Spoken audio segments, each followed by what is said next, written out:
Merci Monsieur le Président, mes chers collègues. Les objectifs de développement durable ont été définis en 2015 avec en ligne de mire 2030. Depuis ces 6 années, combien de rapports du GIEC ont alerté le monde de l'impact des activités humaines sur le dérèglement climatique, de l'urgence de la situation, mais aussi de l'insuffisance des mesures prises. La mobilisation de la société civile et des ONG donne quelques espoirs. L'année 2021 a connu des succès avec l'affaire du siècle, qui a vu l'État français condamné pour ses manquements en matière de lutte contre le changement climatique. Mais 2021 a aussi connu des échecs, comme la toute récente COP26, qui n'a pas su apporter de réponse pour rétablir une justice climatique vitale pour les pays du Sud.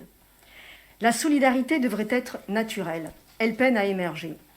Au-delà de la honte que ce constat doit nous inspirer, il doit interroger notre capacité et notre volonté à venir en soutien aux plus fragiles.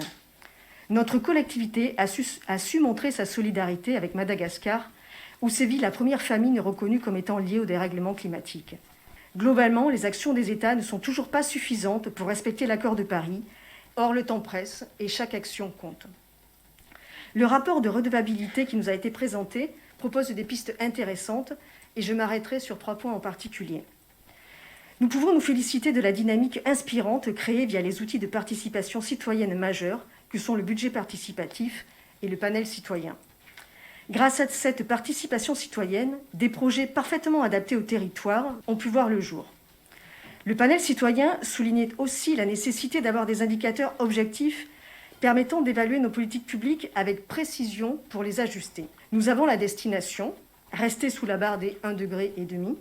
Mettons en place une boussole claire qui nous permette d'adapter notre parcours aux besoins. Les Girondins et les Girondines nous disaient également d'aller vers une Gironde zéro déchet. Nous l'évoquions dans notre programme s'agissant des collèges. Allons plus loin. Lançons-nous dans une démarche zéro déchet, zéro gaspillage dans tous les sites de travail du département.